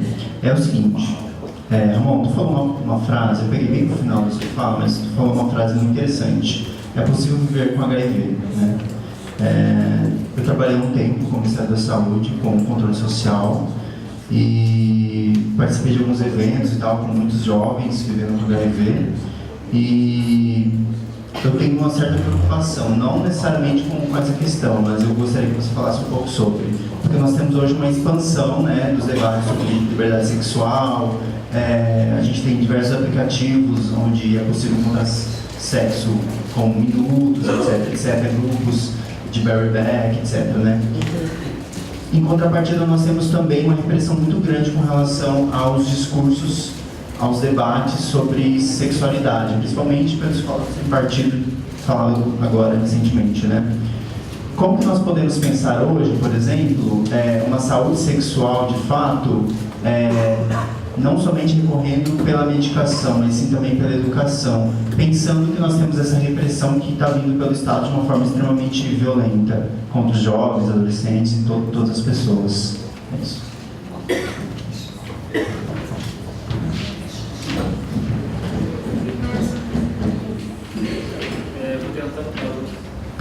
Alô.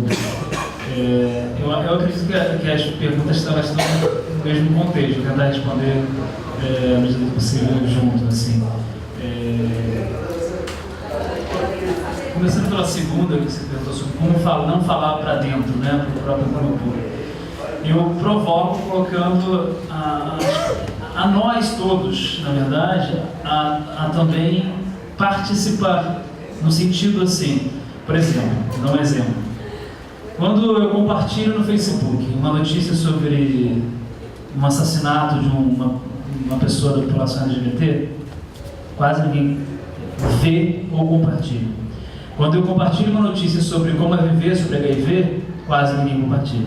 Por quê? Porque as pessoas têm, às vezes, vergonha de se associar àquele assunto.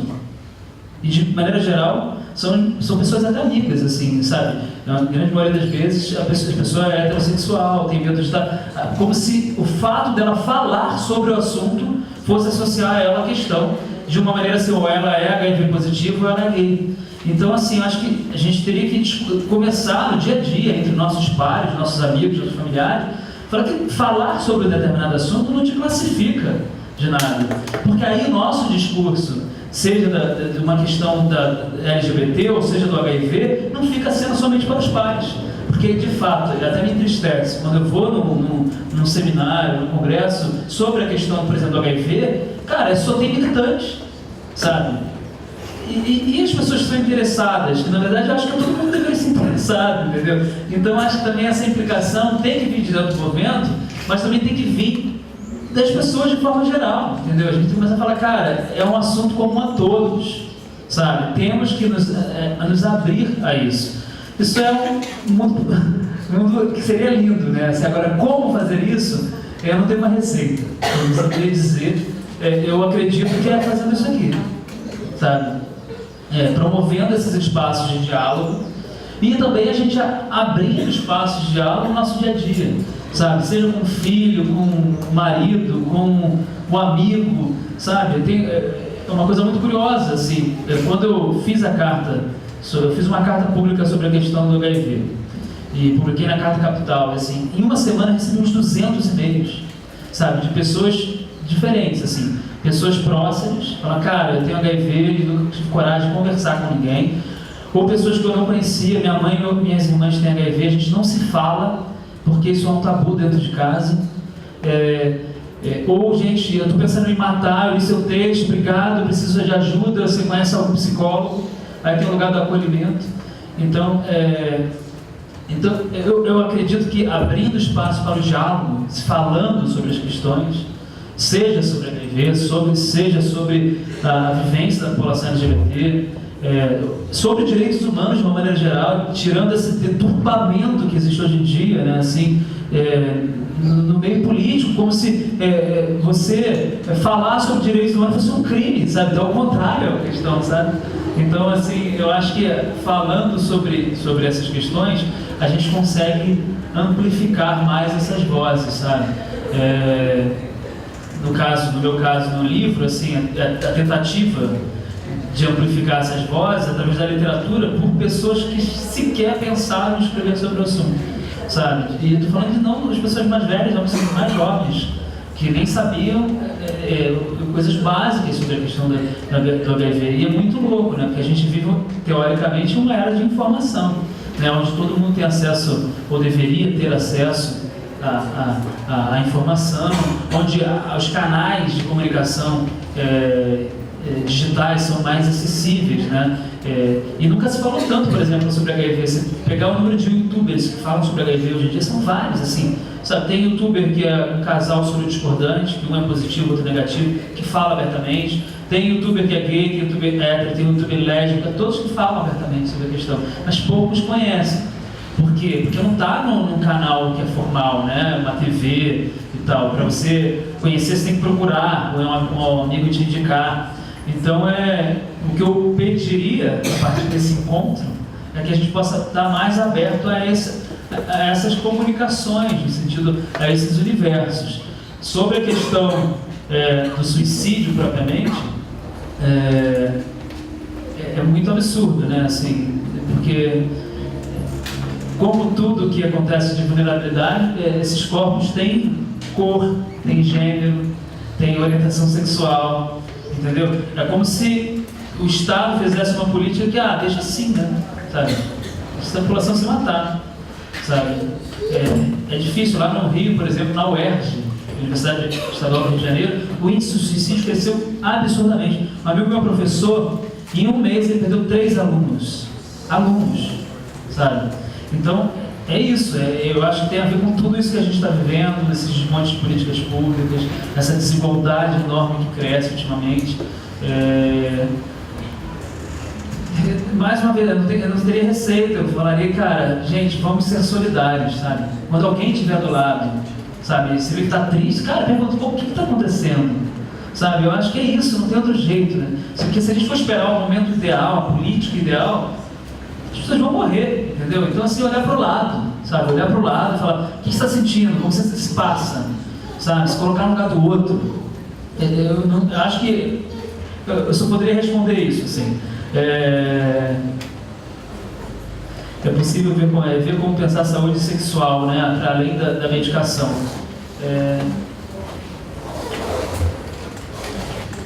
Eu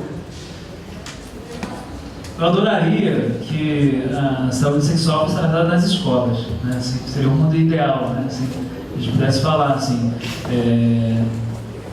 mas essa não é a realidade, né, assim, às vezes até nos postos de saúde é difícil falar sobre, às vezes os médicos não estão preparados. Vocês terem uma ideia, assim, eu tenho acesso ao plano de saúde, mas hoje em dia, quando eu peguei o diagnóstico, eu não tinha acesso. Eu usava o Sistema Único de Saúde, o SUS. E o médico, eu fui em 3 infectologistas até encontrar um infectologista que eu achei que eu deveria ficar com ele, assim, tratando. Cara, 2 eram mega homofóbicos, assim. Um chegou a desenhar no papel, juro por Deus, assim, que era assim, fazer um círculo, e ele falava assim, eu acho que essas pessoas que devem ficar dentro desse círculo. E era isso, só que assim, num lugar de vulnerabilidade, eu não tive nem reação, sabe? Tipo, minha vontade era de chorar, sabe? Assim, eu peguei e fui embora, falei, cara, vamos tratar com esse maluco, entendeu? Era, sabe? Em outro momento, eu farei uma denúncia dessa pessoa, sabe? Imediatamente. Mas naquele momento eu não conseguia nem reagir ao que ele estava falando. Então, assim, a gente vive numa sociedade que o próprio sistema de saúde, as pessoas ou são desinformadas ou elas gostam de compartilhar os próprios preconceitos, entendeu? Mas eu não sei, infelizmente eu não sei responder a sua pergunta, sabe? Assim, eu acho que se a gente conseguir, dentro da questão da HIV/AIDS, distribuir a medicação, já é um avanço, infelizmente, hoje em dia. Sabe, assim, obrigado. É um avanço, porque o fato é que falta medicação, gente. Não é nem que falta, não distribui, sabe? Então, assim, num país que ainda estamos vivendo com isso, tendo que denunciar o posto de saúde porque não há medicação. Então, como pensar, então, essa saúde para além da medicação? Eu acho que seria ideal dentro das escolas, nos lugares onde a gente pudesse falar sem pudor sobre sexualidade, sabe? Falar assim, olha, se você gosta de A, B, você não tem problemas, olha só, existem métodos para se proteger, sabe? Ou não é o fim do mundo o HIV, embora ainda pessoas morram de AIDS, né? Assim, porque é importante frisar isso, porque dizer que não é o fim do mundo quer dizer que acabou a questão, entendeu? Mas é dizer assim, olha, é possível viver, sabe? Tem uma série de implicações, você toma medicação, a medicação a longo prazo tem uma série de efeitos colaterais, entendeu? Então, assim, mais a medicação está avançada hoje em dia, entendeu? Então, existem essas questões, e você pode conversar, existe acolhimento, existem lugares de acolhimento, que é importante. A pessoa que tem HIV, geralmente ela entra numa depressão profunda, sabe? Porque ela primeiro lida com toda a sombra que existe sobre a questão, sabe? Todo preconceito vem imediatamente. Então, geralmente a pessoa que vive com HIV vai tomar a medicação tarja preta. Aí você vive no Rio de Janeiro, que o prefeito antigo, Eduardo Paz, a pessoa que vive com HIV tinha direito a um Rio Card ilimitado, podia se movimentar de forma ilimitada, porque ela tem que regularmente fazer exame, regularmente ir ao médico, e tem que ir no posto de saúde, então, e hoje em dia é limitado. A pessoa, além de ter que declarar, ela tem que declarar, o autoexame e tal, mas é limitado, então ela tem que organizar a vida dela de uma maneira que ela vá, se ela ficar doente, se vira, paga, entendeu? Então a gente não tem condições, sabe? Não tem condições mesmo. Então, se não tem condições e não tem acesso, ela vai deixar de tomar medicação. Se a adesão ao tratamento já é uma dificuldade, porque a pessoa se sente... Primeiro, para a pessoa aderir a um tratamento de HIV, ela tem que se reconhecer como HIV positivo. Então, para ela se reconhecer, ela tem que falar assim, olha, tudo bem, então eu me aceito, então isso é um processo. Então, se ela está numa condição vulnerável, que ela não tem dinheiro para poder pegar um ônibus para ir no posto de saúde, pegar a medicação, ela não vai tomar a medicação. E ela vai adoecer. Então, são essa série de questões que a gente enfrenta. Enfim, eu vou passar a palavra, porque eu acho que os colegas podem responder melhor. Caminhando para essa questão do suicídio, né?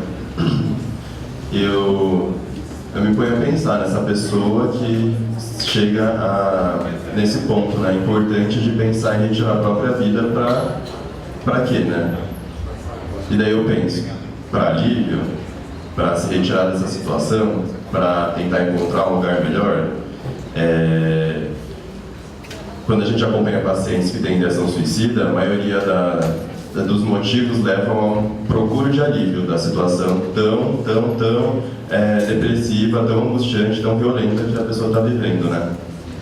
E aí, identificando um pouco como que é a realidade dessas pessoas, a gente percebe que existe uma incompreensão quase geral de toda a rede de apoio, né? Se pode se falar em rede de apoio para essa pessoa que a cerca. Então, não se entende o que é essa pessoa, não se entende o que ela precisa, não se entende o que ela fala. Então, acho que a primeira coisa para a gente pensar com esses estudantes é ouvir, né? Porque muitas vezes eles não conseguem falar, porque a fala também depende de certas concessões, né? Então, muitas vezes essa população ela não tem um espaço de fala mesmo, não consegue falar, não consegue se expor, não se sente segura. Então, esse espaço precisa ser seguro, precisa ser um espaço em que não vai ter pessoas de fora, não vai ter pessoas que possam discriminar, ou principalmente que vai julgar. É importante que tenha pessoas que compreendam e que se aproximam dessas realidades, dessas vivências, né? Então, eu diria que para pensar esses estudantes seria bastante interessante construir uma rede de apoio, né, de fortalecimento com os seus iguais, com os seus semelhantes e com a comunidade de fora. Quem é que está fora precisa se aproximar para ver o que se entende como vida, o que se entende como afeto, o que se entende como amor para essa população, né. E eu pensei também que é muito importante fortalecer espaços de pertencimento, porque muitas pessoas que acabam procurando suicídio, elas procuram porque sentem que não fazem mais parte desse mundo, que já não tem conexão alguma com nenhuma outra pessoa, então recorrem, né, a isso como uma medida de se libertar desse espaço em que não promove uma conexão, uma interação. E aí pensando um pouquinho no movimento, né, para o movimento falar para além do movimento. A gente percebe que realmente acontece isso. Dentro dos espaços de militância existem disputas bem acirradas, né, em questão de espaço de fala, em questão às demandas que vão ser pautadas. E aí eu me ponho a pensar na história para tentar entender. Agora está surgindo novas letrinhas, né? Então a gente está num período em que pessoas transnominais estão aparecendo na cena de São Paulo. A gente tem pessoas bissexuais com um discurso muito mais visibilizado pela sociedade. Então, há disputas de espaço dentro do próprio movimento LGBT para que se possa ter um reconhecimento legal das suas identidades. E aí eu lembro lá do passado, quando a gente já estava num avanço de pautar liberação sexual, de pensar novas produções de afetividade, e aí vem essa epidemia e acaba com toda essa articulação. A gente está se rearticulando nesse momento, né? Está compreendendo a dialogar com novas identidades, entendendo quais são as necessidades dessas novas identidades, entendendo como todo mundo pode ser solidário com a demanda do outro, né? Então, existe sim essa dificuldade de diálogo para fora, né? Parece que é só quando aperta muito que todo mundo se articula, daí consegue conversar, mas entendo que isso também é um espaço importante, porque é o lugar onde essas pessoas encontram de escuta, de pertencimento e muitas vezes de produção de vida, que não é feito em outros espaços, né? E pensando um pouquinho na atuação da Defensoria, eu estive lá em 2014 e era um espaço extremamente potente de aprendizado, de inserção nos serviços da cidade, E aí eu percebi que tinha uma atuação bastante engajada, assim.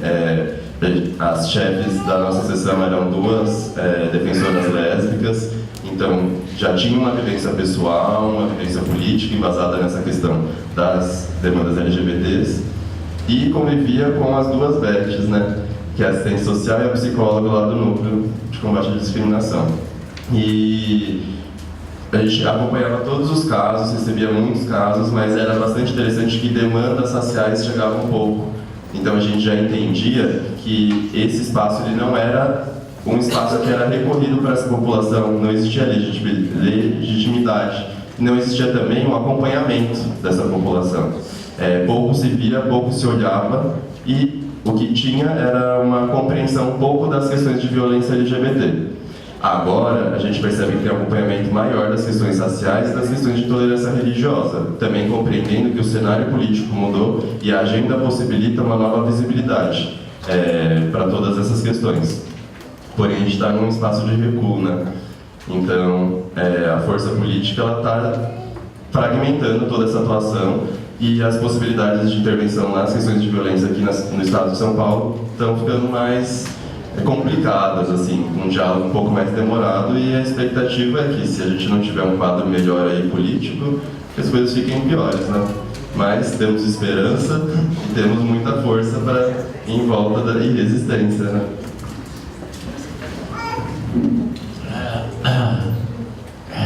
Coisas complicadas. Eu gostaria de falar algumas coisas que, na minha experiência de vida e de profissional, elas podem estar contribuindo, e ao mesmo tempo de algumas reflexões que o próprio tema que me foi proposto traz, né? Primeiro, eu acho que nós não estamos lidando com uma ou outra forma de repressão pura e simplesmente. Nós estamos lidando com uma sociedade inteira que recusa, rejeita os párias que ela escolheu, sejam eles quaisquer. Nós não estamos lidando com um tipo de repressão específica, e aí vem uma observação que foi feita, por uma coisa que sempre me... Quer dizer, atualmente nem tanto, porque eu consegui compreender um pouco melhor, mas assim, num primeiro momento, uma coisa que me incomodava muito em todo esse movimento em relação às questões da sexualidade era um certo autismo dos movimentos, né? Uma coisa autocentrada, né? Uma coisa virada para a leitura do próprio umbigo, né? Que é uma tendência que todos os movimentos têm quando lidam com questões ligadas aos direitos de minoria. Não tenha dúvida disso, isso vai acontecer, né? Agora, na minha compreensão, e isso é uma coisa que eu acho que vale a pena a gente refletir um pouco, tais movimentos só terão, de fato, potência para mudar as concepções, as maneiras de enxergar o outro da sociedade, na medida em que eles entram no circuito de todos os outros movimentos. Caso contrário, de maneira isolada, a reivindicar direito pontual não vai levar absolutamente a nada, muito pelo contrário. E aí é uma coisa complicadíssima, né? Que é a adesão dos sujeitos às armadilhas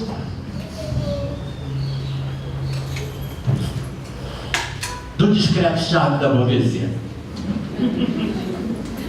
E aí eu vou falar uma coisa que você vai ficar com raiva de mim, alguns, com certeza. Que é assim, quais são as reivindicações que aparecem? É de prisão, moçada.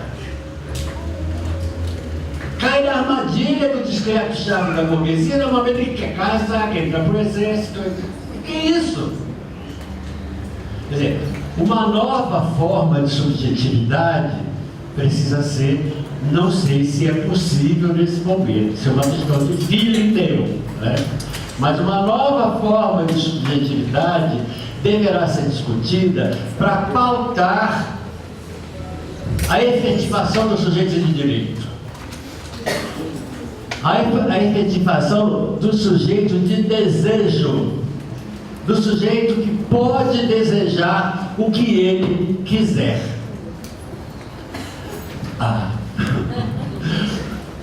Eu sou monogâmico, mas não há nada mais natural do que monogamia, moçada. Que horror!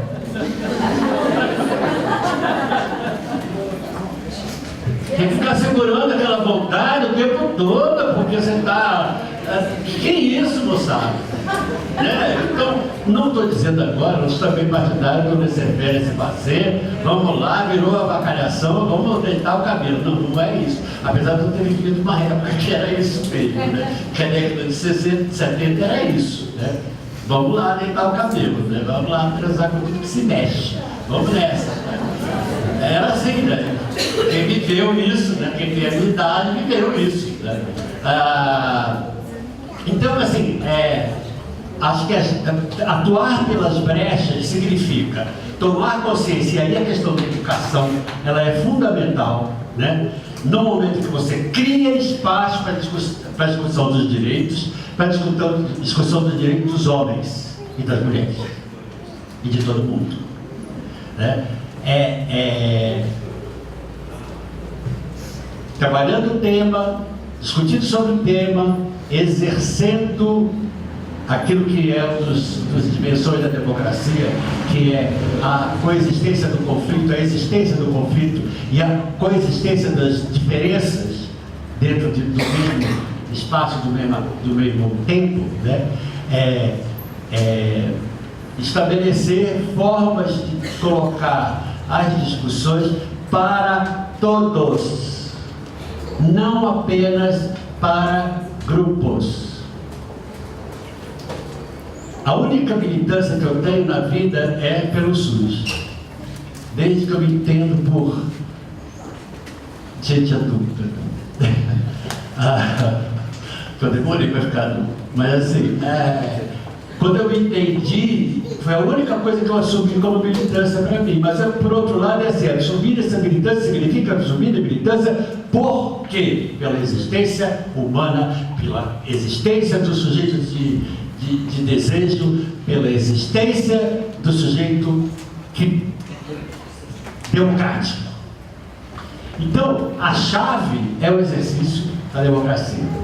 A chave é o exercício do combate a todos os tipos de forma de pensamento, porque democracia não é apenas uma forma de governo, é uma maneira de pensar, né? Quem dizia que era forma de governo era Platão. Lá onde originou a desgraça e glória dessa civilização, né? Então, assim, a democracia é uma maneira de pensar e combater de maneira visceral, radical, todas as formas de pensar antidemocráticas.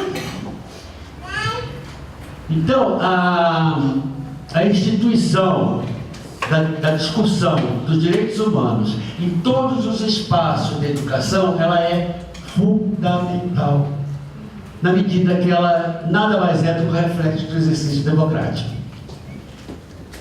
Porque discutir o direito de um e o direito de outro significa discutir as formas em que os conflitos aparecem.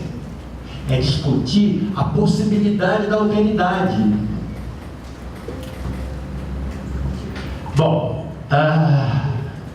eu vou falar um pouquinho do meu pedaço, tá? Que é coisa da doença mental e das condições de vida. Né? De medicamento, eu acho que é isso mesmo, falta mesmo. Né? Falta medicamento para HIV, falta medicamento para hipertensão, para diabetes, para essas coisas, tudo. Falta. Hoje em dia, então, está faltando geral. Né? Então, essa coisa do desenvolvimento da doença mental, ela está diretamente ligada à impossibilidade de dizer. Né? A impossibilidade de dizer para o outro e para os outros aquilo que está passando consigo. Eu participei de uma pesquisa uma vez, eu só fiz crítica metodológica dessa pesquisa. Era uma pesquisa exatamente com transexuais, candidatos a cirurgia de mudança de sexo.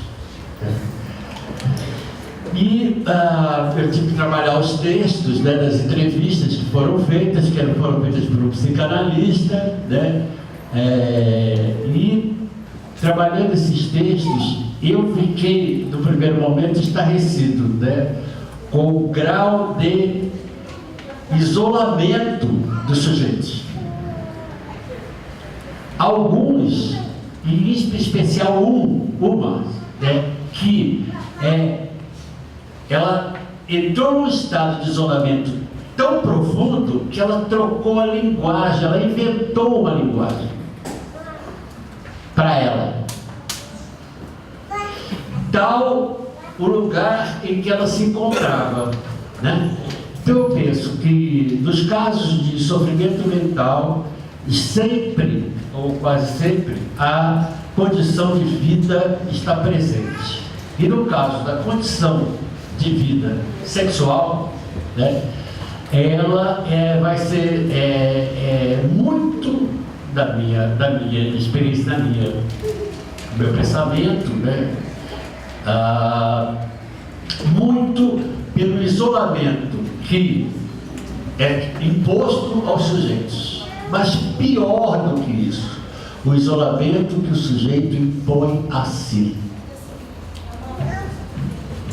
Não se trata aqui de sair dizendo assim, todo mundo saindo e dizendo, eu sou hétero, não é isso, não é isso, né? Mas ter a possibilidade de, no seu círculo afetivo mais próximo, estar dizendo da sua experiência de vida, da sua maneira de ser, da sua configuração como sujeito.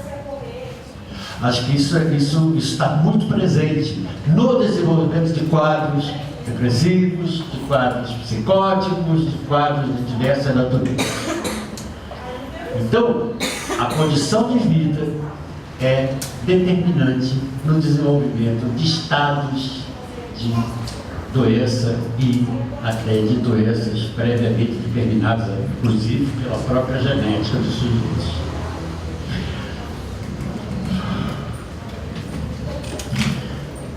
A questão de como pensar a saúde sexual, eu acho que ela está bem ligada a como pensar a saúde, né? Que as pessoas estão